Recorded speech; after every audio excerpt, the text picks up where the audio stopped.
आज का ये एपिसोड शुरू करने से पहले एक छोटी सी बात।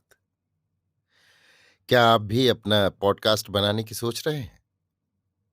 तो एंकर ट्राई कीजिए। ये पॉडकास्ट बनाने का सबसे आसान तरीका है। नंबर एक, ये फ्री है। नंबर दो, इसमें कई सारे ऐसे टूल्स हैं जो आपको अपने फोन और कंप्यूटर पर रिकॉर्ड और एडिट करने की फैसिलिटी देते हैं।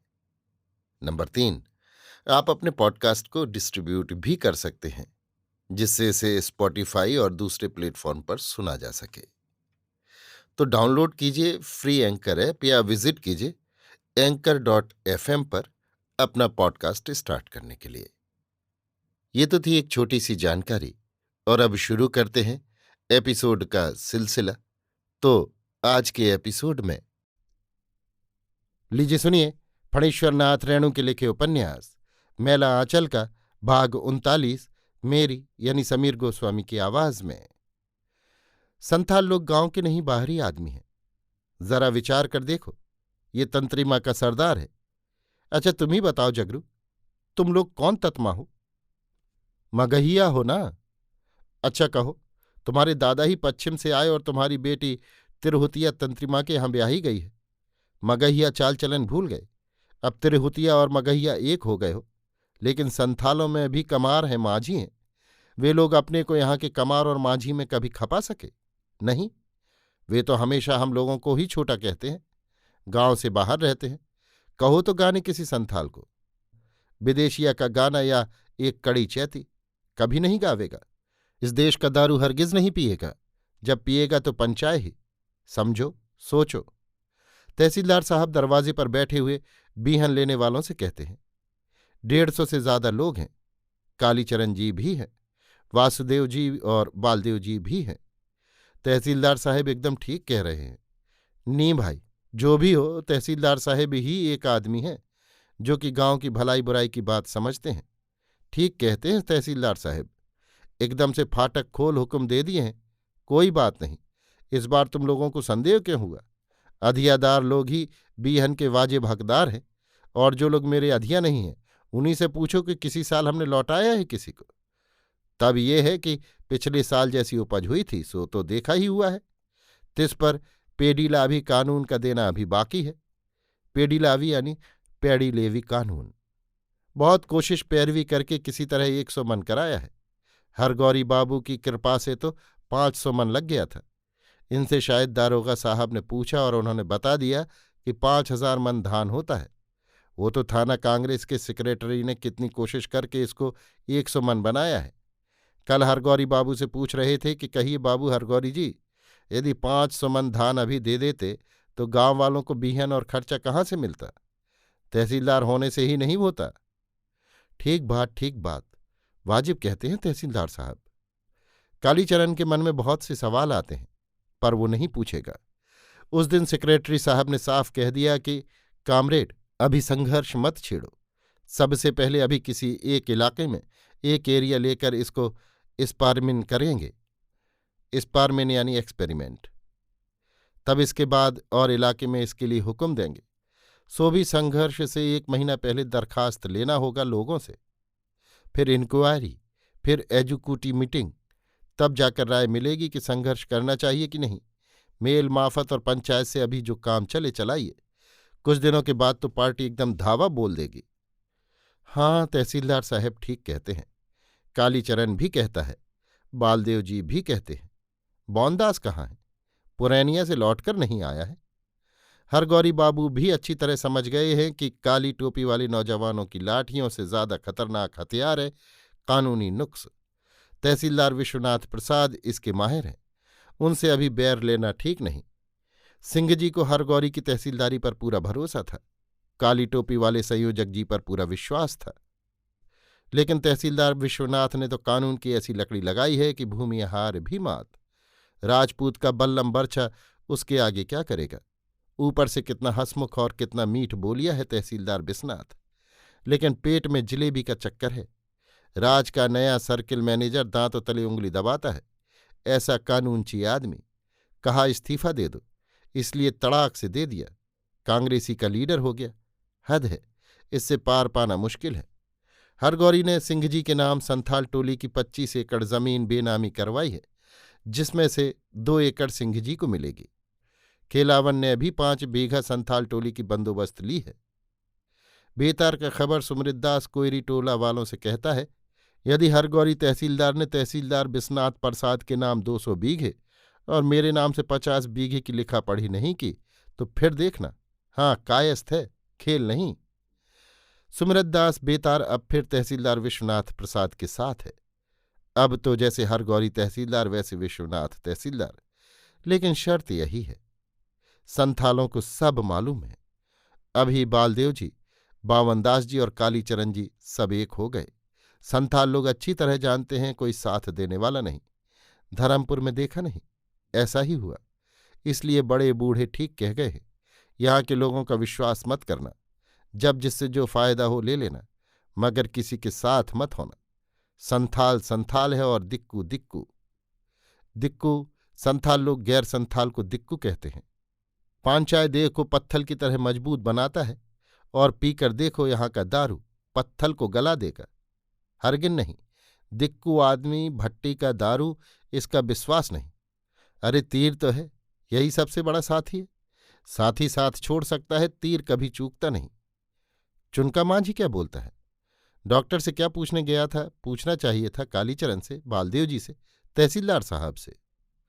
बालदेव और कालीचरण लोगों को धान दिला रहे हैं तहसीलदार साहब से। डॉक्टर ने कहा कि तुम लोग ही जमीन के असल मालिक हो।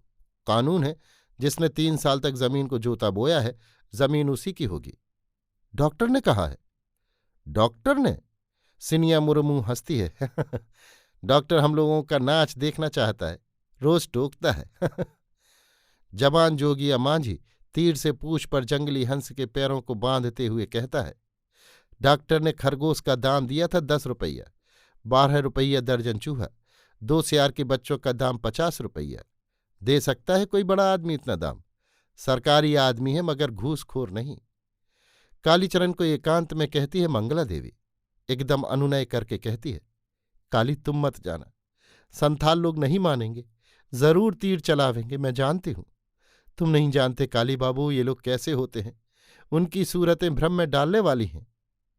देखने से पता चलेगा कि बहुत सीधे हैं, मगर तुम मत जाना काली, तुम्हें मेरे सिर की कसम।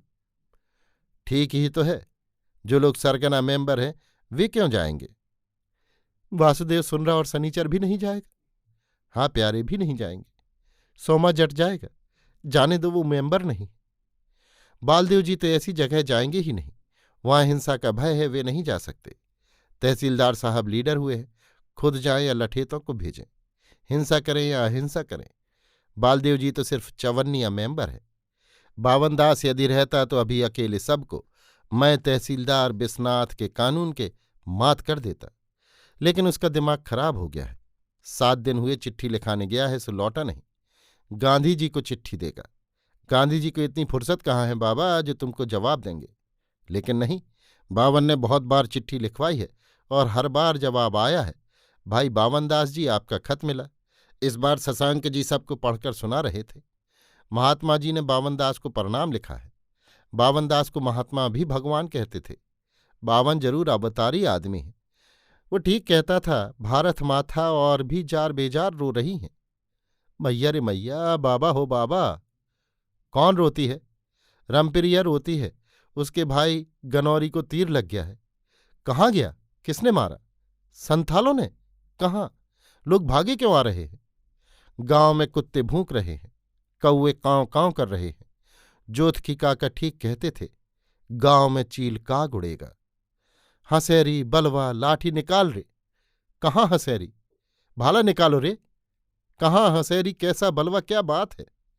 संथाल लोग तहसीलदार बिस्नाथ प्रसाद के 40 बीघा वाले बीहन के खेत में बीहन लूट रहे हैं। नई बंदोबस्ती वाली जमीन में? नहीं भाई, अपनी खास जमीन में, कोठी के पास वाली जमीन में। लाठी निकालो। गनौरी ने हल्ला किया, तीर छोड़ दिया। जांघ में लगा है तीर, लहू की नदी बह रही है, बेहोश है। अस्पताल में टांग कर लाया गया है। संथाल लोग बेखौफ धान का बीचड़ उखाड़ रहे हैं। चलो चलो मारो, साला संथाल, बाहरी आदमी, जान जाए तो जाए। तहसीलदार बिस्नाथ प्रसाद की ही जमीन पर धावा किया है, चलो रे। भौं भौं भूं। कुत्ते परेशान हैं भूंकते भूंकते। रिंग रिंग रिंग रिंग, डा डा डा डा डा। संथालों के डिग्गा और मादल एक स्वर में बोल उठे, ring ring ring ring ring, डा डा डा डा डा। आज रिंग रिंग ता धिन ता अथवा डा डिग्गा नहीं, सिर्फ रिंग रिंग रिंग डा डा डा। ये खेत में बजा रहा है, संथालिनों को सचेत कर रहा है। तुम लोग भी तैयार रहो, डा डा डा डा। संथालिनें जवाब देती हैं, रिंग रिंग रिंग रिंग, अर्थात तैयार है। जूड़े में फूल खोसने में बस जितनी देर लगे, तैयार है। जय काली माई की जय। 200 गलों की आवाज सुनकर काली थान के बड़गाछ पर बैठे हुए कौए एक ही साथ कांव कांव कर उड़ते हैं। कुत्ते और भी जोर से भूंकने लगते हैं। जय काली माई की जय, महात्मा गांधी की जय, इनकिलाब जिंदाबाद, भारत माता की जय, सोशलिस्ट पार्टी जिंदाबाद, झंडा हिंदू राज का, हिंदू राज की जय, तहसीलदार बिस्नाथ प्रसाद की जय, बालदेव जी की जय। घेर लो चारों ओर से, भागने न पावे, हो। अब नारा नहीं, सिर्फ हो। घेर घेर, मारो, हो। तीर चला रहा है, लेट जाओ, तीर चलाओ, मारो, गुलेटा चलाओ। बिरसा मांझी भागा जा रहा है, मारो भाला। बिरसा पानी में गिर पड़ा, छप, भाला लग गया। सुखानू को क्या हुआ? तीर लग गया कलेजे में। संथालिन भी तीर चलाती हैं, बच्चे भी। बिरसा मांझी गिर पड़ल रे, डाढ़ा डाढ़ा, रीन रीन रीन, गिरने दो, तुम भी गिरो। बैठ के तीर चला सोनिया। सुखी मुर्मू गिरल रे, डाढ़ा डा, गिरने दो, तुम भी गिरो, रीन रीन रीन रीन। जगारी बेटा, ठीक निशाना लगा बेटा, हर गौरी तहसीलदार के कलेजे पर। हाँ वाह बेटा, डाढ़ा डाढ़ा, हर गौरी तहसीलदार गिरल रे, गिरने दो, रीन रीन रीन। तहसीलदार, हर गौरी तहसीलदार गिर पड़ा, भागो मत। ए सुनो, तुम लोगों को अपना माँ बहन की कसम, गुरु देवता की कसम, काली क्रिया, जो भागे वो दोगला। संथालों के तीर खत्म हो रहे, अब घेर के मारो, मंगल दास को संभालो। चलो, जय काली माई की जय। मारो भाला। अरे बच्चा नहीं है, इसी ने तहसीलदार को मारा है। वाह बहादुर, ठीक है, अब लगाओ गोलेटा उस बूढ़े को, साला डिंगा बजा रहा है, भाग रहा है। साले सब भाग रहे हैं, घेरो, भागने न पावे। संथालिनें पाट के खेत में छुपी हुई हैं, घेर लो। एकदम फ्री, आजादी है, जो जी में आवे करो। बूढ़ी जवान बच्ची जो मिले, आजादी है। पाट का खेत है, कोई परवाह नहीं। फांसी हो या काला पानी, छोड़ो मत। संथालिनें भी रोती हैं, दर्द से छटपटाती हैं, चिल्ला चिल्ला कर रोती हैं या गाती हैं। कोहराम मचा हुआ है पाट के खेतों में, कोठी के जंगल में। कहाँ 200 आदमी और कहाँ 2 दर्जन संथाल, 1.5 दर्जन संथालिनें। सब ठंडा, सब ठंडा। संथाल टोली के 4 आदमी ठंडे हुए, 7 घायल हुए और एक लड़के की हालत खराब है। संथालिनें दोहरे दर्द से कराह रही हैं।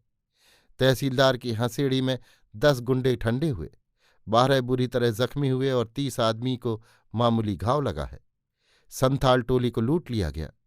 तहसीलदार हरगौली की हालत बहुत खराब है, शायद नहीं बचेंगे। अभी आप सुन रहे थे फणीश्वर नाथ रेणु के लिखे उपन्यास मैला आंचल का भाग 39, मेरी यानी समीर गोस्वामी की आवाज में।